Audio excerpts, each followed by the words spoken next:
कहती हूँ, बदलाव करिएगा। उस पार्टी को, उस गठबंधन को चुनिए जो आपकी बात करते हैं, जो आपके हक की बात करते हैं, जो आपके न्याय की बात करते हैं, जो 30 लाख सरकारी नौकरियों की बात करते हैं, जो महालक्ष्मी से 1 लाख सालाना मिलना महिलाओं की बात करते हैं, जो कानूनी एमएसपी और कर्जा माफी की बात करते हैं, जो मनरेगा को 400 करने की बात करते हैं, जो गिनती की बात करते हैं। इस देश का प्रधानमंत्री एक कायर है।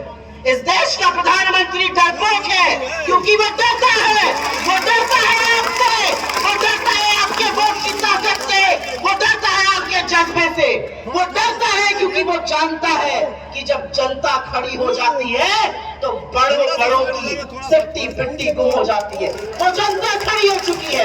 2024 में वो होने जा रहा है जो इस देश में 2004 में हुआ था। मेरे नौजवान साथियों, याद रखिएगा, तब भी बड़ा इंडिया शाइनिंग टीवी पर सिर्फ इंडिया शाइनिंग होता था, जैसे आज मोदी मोदी मोदी मोदी मोदी मोदी होता है। तब भी यही होता था। और तब आपके जैसे लोग, आपके जैसे किसान, मजदूर, महिलाएं, बुजुर्ग, युवा खड़े हो गए और तख्त बदल दिया, सरकार बदल दी और यूपीए की सरकार लाए। आपको फिर से वही करना है। आपको अपने हक की लड़ाई लड़नी है। आपके सामने एक प्रत्याशी है जो पढ़े लिखे हैं, कर्मठशील है, संघर्षशील है और आपकी लड़ाई लड़ेंगे। और अगर पंकज चौधरी नहीं तो वीरेंद्र चौधरी उनसे कई गुना बेहतर है, ज्यादा पढ़े लिखे हैं, विधायक है परिंदा से और विषम परिस्थितियों में विधायक बने हैं। मैं आपसे हाथ जोड़कर और हक से आपका वोट मांगती हूँ और मैं आपको आपकी ताकत एक बार फिर से याद दिलाऊंगी। यहाँ पर जितने मेरे नौजवान साथी हैं, याद रखिएगा, तलवारों की धारों पर इतिहास हमेशा बनता है। जिस ओर जवानी मुड़ती है उस ओर जमाना मुड़ता है।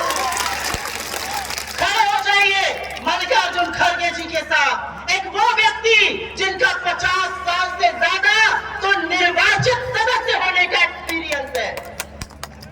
खड़े हो जाइए राहुल गांधी के साथ, एक वो आदमी, एक वो शख्स जो कन्याकुमारी से कश्मीर पैदल लाभ देता है कि ये देश जुड़ा रहे। खड़े हो जाइए उन लोगों के साथ जो समाजवाद को जीवित रखने के लिए आज भी जद्दोजहद कर रहे हैं, लड़ाई लड़ रहे हैं। खड़े हो जाइए अखिलेश यादव जी के साथ। ये लड़ाई निर्णायक है। इस लड़ाई को हम सबको अपनी लड़ाई बन के लड़ना पड़ेगा। महाराजगंज में हर बार पैसे का दुरुपयोग करके, हर बार सत्ता का दुरुपयोग करके एक ऐसा व्यक्ति चुनकर जाता है जो सदन में आपके लिए एक शब्द नहीं बोलता। एक ऐसे व्यक्ति को चुनिए जो आपकी बात करेगा, जो पुलिया की बात करेगा, जो सड़कों की बात करेगा, जो बांधों की बात करेगा, जो रेलवे लाइन की बात करेगा, जो बंद चीनी मिलों की बात करेगा। हम भी चाहते हैं हमारे युवा यहाँ रहे, यहाँ नौकरी करें, यहाँ रोजगार पाए। और मैं अपनी बहनों से और भाइयों से एक बात कहना चाहती हूँ, नून तेल तरकारी सब बहुत महंगा हो गया है। रोटी बदलिए, नहीं तो रोटी के भी लाले पड़ जाएंगे। मैं जानती हूँ आप लोग रात को एक रोटी कम खा के बाबू को पढ़ाती हैं कि बाबू कुछ बन जाए। बाबू जाते हैं, पर्चा लीक हो जाता है, बाबू के लिए रोजगार नहीं है। उस पार्टी को, उस गठबंधन को वोट दीजिए जो 30 लाख सरकारी नौकरी देगा, जो सालाना 1 लाख का स्टाइपेंड देगा, आपके दूध का कर्ज अदा करेगा। मैं हाथ जोड़ के आप सब ने मेरी बात सुनी, उसके लिए बहुत बहुत धन्यवाद। हमारे बीच में हमारे अध्यक्ष जी हैं, वो अध्यक्ष जी जिनकी जो हमेशा हर बार नरेंद्र मोदी के झूठों की बोलती बंद कर देते हैं, जिन्होंने नरेंद्र मोदी को झूठों का सरदार ऐसे ही नहीं कहा। मैं चाहती हूं आप उनकी बात सुनिए, इस बार मन बनाइए, बड़ा परिवर्तन करिए और परिवर्तन होके रहेगा।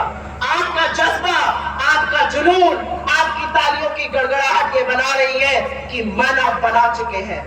बस अब 1 जून को जाइएगा और भाजपा को शून्य करके आइएगा।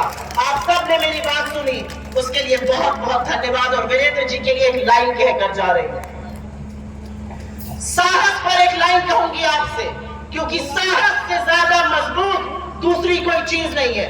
मेरे भाई को जिताइएगा यहाँ से और याद रखिएगा कि वो साहसी बनकर, वो वीर बनके आपकी लड़ाई लड़ेंगे। वो उस लड़ाई को लड़ेंगे जो वीर लड़ सकते हैं, जो कायरों के बस की बात नहीं है। याद रखिएगा इस बात को। बहुत बहुत धन्यवाद आपने मेरी सुनी? एक बार जोर से मेरे साथ बोलिए,